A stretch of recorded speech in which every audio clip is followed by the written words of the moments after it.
All right. Well, my name is Jeff Falkenberg. I have been in cryptocurrencies for not that long, since July of last year. I kind of picked up as a hobby. I'm having trouble with the connection. Please try again in a moment.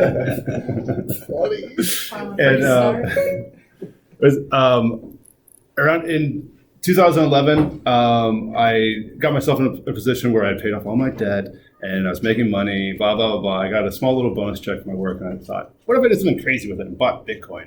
And I looked and I Google searched it, and I tried to do it, but it just was a little too challenging, not quite user friendly enough.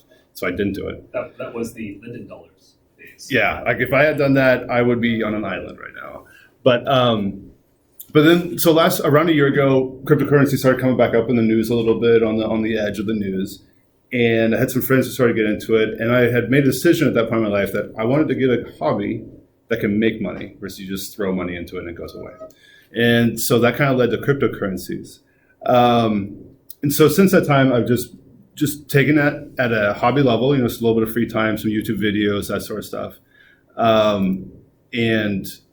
So this presentation is kind of a little bit of a touch of what I've learned along the way. And just because you should say this, I'm not a professional. There's no licensing in cryptocurrency. I'm not a financial planner or anything. So just anything in here is just based on my personal experience. So what we're going to talk about today is a little bit of value, a little bit of the philosophy of what it is that what we trade when we trade value, and how to interact with the cryptoverse. That's really going to be the mainstay. I'm also going to talk about Profit Trailer, which is a specific software program that I use to trade cryptocurrencies when I'm not looking at the computer. Okay, so this chart is the last year. It is the total market capitalization for all cryptocurrencies. So you got your Bitcoin in there and all the altcoins as well. And where that line is pointing is this last January 4th.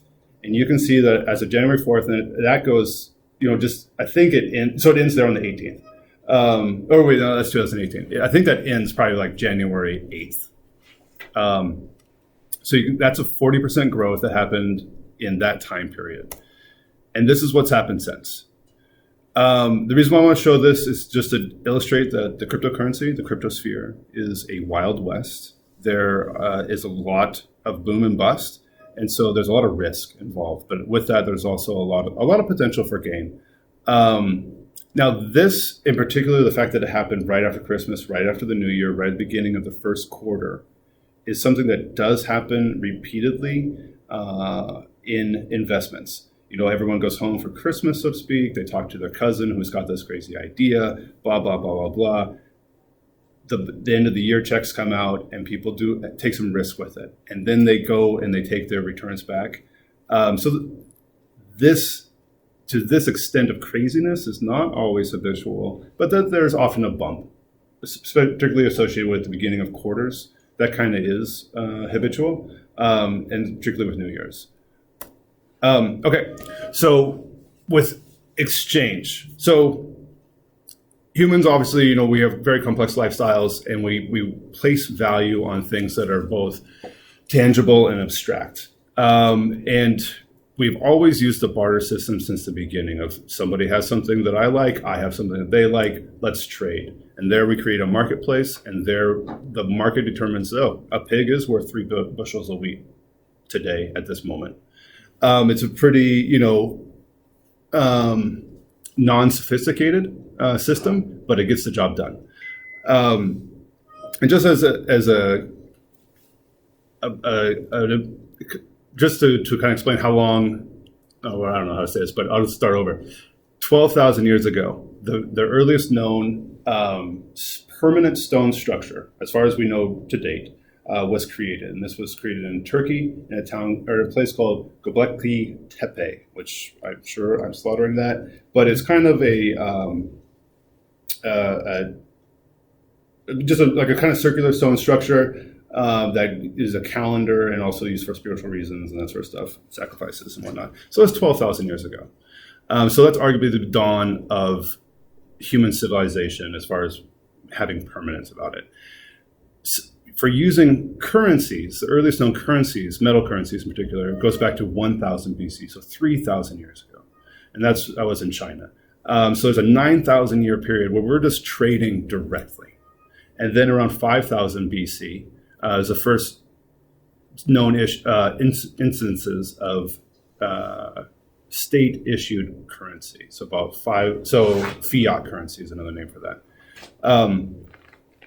So you can see that for a long time period, we just had the system of I know this person knows me. Let's just trade what we trade, and then that began to grow in sophistication. So now we have a system where we use barter from time to time. We still use our metals, and we have our fiat currency, and we have debt. And now we're moving into electronic forms of value trade. So in these meetings here, we've talked about blockchain technology a bit and cryptocurrencies a little bit. And it sounds like everyone here has a little bit of an understanding of cryptocurrencies. So I just wanted to kind of keep this light. We're not going to talk about blockchain right now or anything of that nature. But I recently read a story about some archaeological research they're doing with like tablets from Samaria with like, where the clay tablets where they press in with the little triangle thing. And basically what these are receipts. People would say, okay, I took 500 bushels from this town to that town for this reason, and this was the prices agreed upon, and these were my expenses along the way. I would like to be reimbursed for this. And so a couple of things that were interesting in this article was that they're able to see that, okay, a person traveled from this known town that we dug up, to this town, which we don't know, and experienced this amount of expenditures along the way. And then they also travel from this town again to that unknown town, from this known town, and they experience, this amount of expenditures. We know that probably means 4 or 5 days. So 4 or 5 day journey, boom, boom, boom, draw a circle, and you can triangulate, and they could find these missing towns. They'd be like, okay, we should search in this area. That's just interesting. But another thing that was interesting was that it would be something like, I spent 3 silver denarii along the way for food, and I spent 5 shekels for housing, and I spent 3 copper ingots for transportation. And so they would have specific currencies that were used for specific forms of trade, which is similar to cryptocurrencies. So here's a short list of some currencies, and they all do something different. Ripple, I put up there kind of as a ruse. Ripple is a company, not a currency. XRP is the currency that Ripple makes. And I think this is a really interesting example in the crypto world today because what Ripple does as a company is helps facilitate transactions like remittance transactions. Like if you have $100 million in a bank in New York and you need to give that to Taiwan, the current system that we would use, the SWIFT system, takes extended period of time, a few weeks to go through, and you have a relatively high percentage you have to pay for a fee. With Ripple, you can send it, or with Ripple, the company, you can send that quickly and at relatively low fees, quickly as in with like 20 minutes. Ripple is a company that does that. XRP is a coin that they have created, and the two don't need each other. XRP does not need Ripple to be XRP. Ripple does not need XRP to do what Ripple does. And so this is a really good example of how hype in the crypto world can relate to, I want to get in with this coin, and this coin doesn't really do anything. It's fun, it's flashy, and it has potential for gaining money as XRP grows. But all this coin really is doing from the perspective, or as Ripple grows, from the perspective of Ripple, is that it's acting as a stock, but going around the SEC. Okay, so kudos for them for figuring out that loophole. But that's part of the Wild West that the crypto world is that there's a little bit of sleight of hand from time to time. Ethereum is also, again, is it a coin? Is it a value? Is it an exchange? A good source for exchanging value? It's what it is a really good place to make programs out of. It's a platform itself that other programs can be made of. Sometimes those programs are coins. Sometimes they're actually like games. VeChain and Walton, for example, on the other hand, they actually do real world things in a hard world scenario.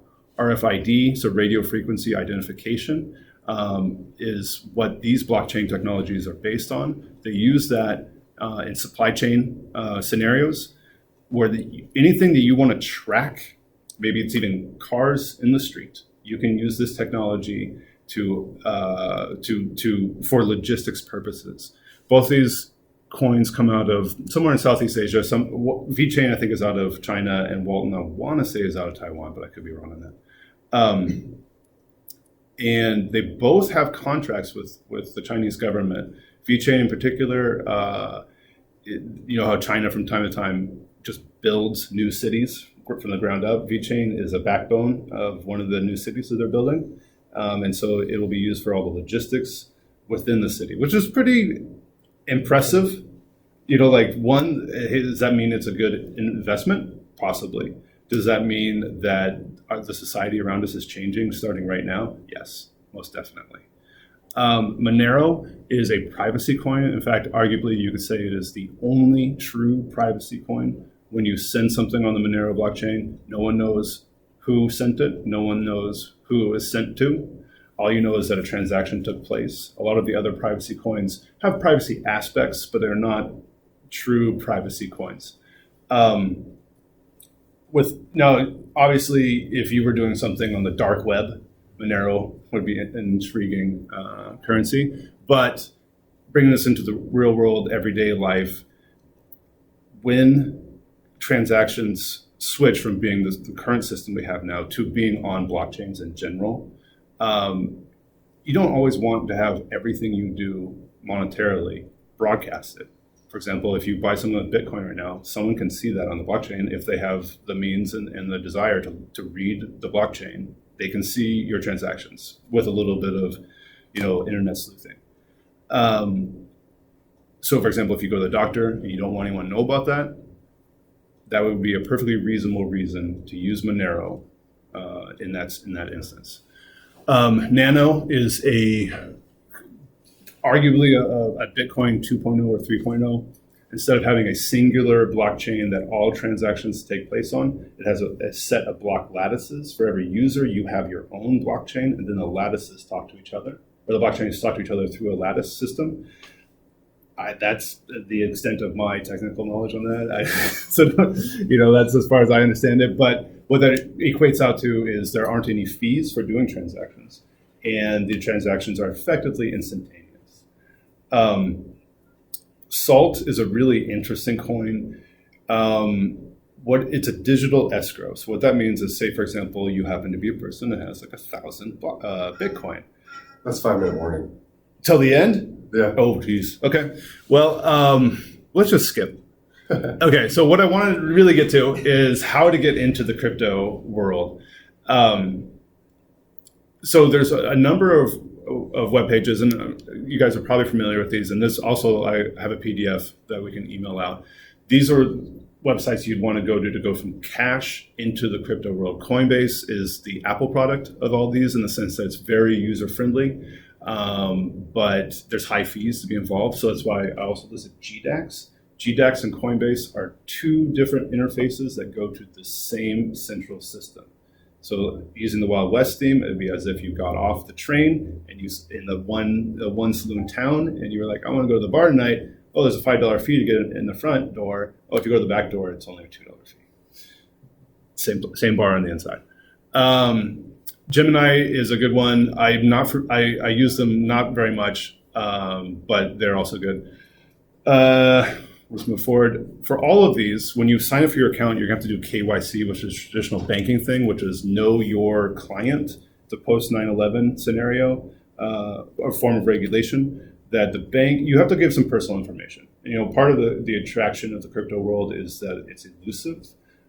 With this, you do, but banks have to know who you are if you're going to be a customer. So and a lot of these cash to crypto websites are moving forward to be in compliance to help, just smooth things over the federal government.